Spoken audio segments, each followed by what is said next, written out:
بعد از طلب مقامات روسیه، آزمایشگاه‌های تاجیکستان ترتیب دادن سند درباره نبودن بیماری کووید 19 را دیگر می‌کنند، چون بر اساس قاعده نو مقامات روسیه از 1 سپتامبر سال روان سفر به این کشور برای خارجیان تنها با استفاده از برنامه پوتشستوی bez کووید 19 اجازت است.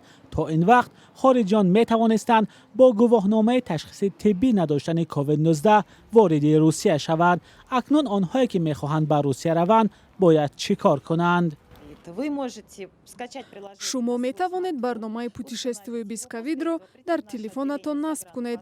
با شناسنامه خارجی به آزمایشگاه بیایید، анкета را پر کنید، تست سپارید.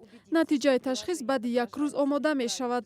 بعد اینکه مطمئن شوید که برنامه نتیجه تشخیص شما را درست نشان می دهد، راه شما به سفر باز می شود.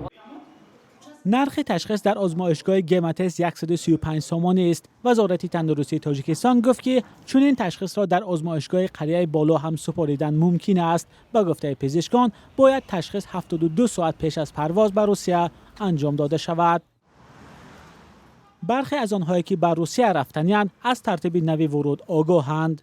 Телефон ба хуб аст ки вай қоғазамаш гум кунед. Телефон хар всегда в кармане через там в России как ҳама уже через телефон истифода мебаранд. Без телефона никак. ولی مسافران هم هستند که از قاعده نو خبر ندارند. برنامه پوتشستوی bez کووید 19 در پلی مارکت محفوظ است. مقامات روسیه باور دارند که از طریق این برنامه می توانند از تشخیص‌های دروغین پیشگیری کنند. روزانه از تاجیکستان صدها نفر به روسیه می روند. روسیه اجرای قاعده نو را به عقب انداخت تا مسافران با استفاده آن آشنایی بیشتر پیدا کنند. مولا رجب یوسفی، نگاره فضل‌الدین، آزادی دوشنبه.